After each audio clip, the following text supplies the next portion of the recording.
A few years ago, some buddies, we all got together and we decided to go to Africa, and we went on a mission trip for a couple of weeks, and then after that, we were going to climb Mount Kilimanjaro. Anybody ever heard of Kilimanjaro? Yeah, it's a full mile higher than anything in the continental U.S. except for McKinley. It's about 19,400 feet high. And this was going to be a great undertaking. And as we trained and prepared and did everything that we could to make the trip work,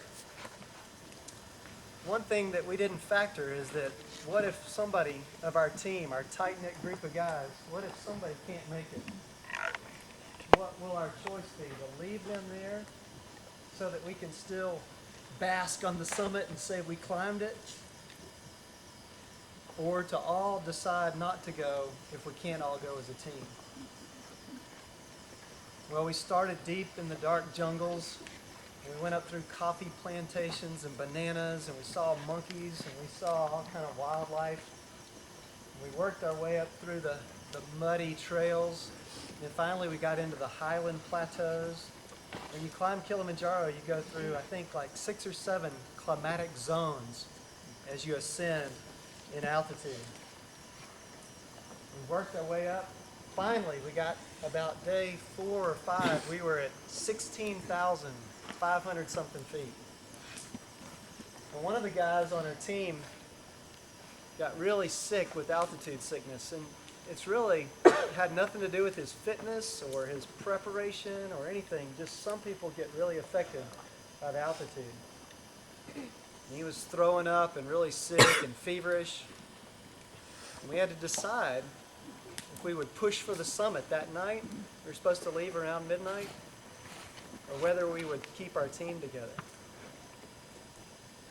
Well, we all got together and we prayed and we thought and we tried to strategize because we had spent so much effort and energy and money to make this thing happen. We didn't want to be disappointed. Well, it turns out hours later, we were able to rehydrate our friend, and we split up all of his weight, and he was able to make it. And so as we climbed through the midnights and we scaled up to the top, finally we made it to the top of Kilimanjaro sometime the next morning. But it took our bond of friendship to do it, and we wanted to remain as a team. Jesus says, "Greater love has no man than this, than he lay down his life for his friends."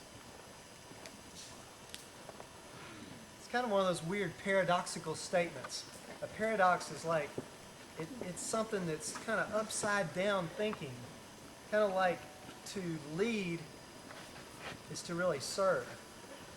Or to be first is to be last.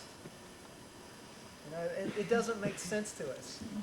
Just like this morning, we talked about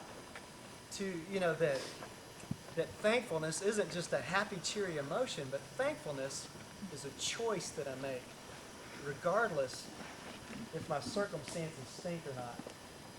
It's a choice that I make. Tonight, as we talk more about friendship, we got some great skits and music and everything. I would say that friendship is a choice. You know, often you look at somebody that maybe is a great athlete or a good musician or good looking or somebody that's going to build you up. They're going to pull into you. They're going to kind of raise your social status or something or make you look good. And that's who you choose for a friend. I would say friendship is about what you can give, and that you can give your life away to them. And as you give, you care more about them excelling than you do yourself. That's what Jesus said when he meant to lay down your life, your desires, your wants, your needs for your friend.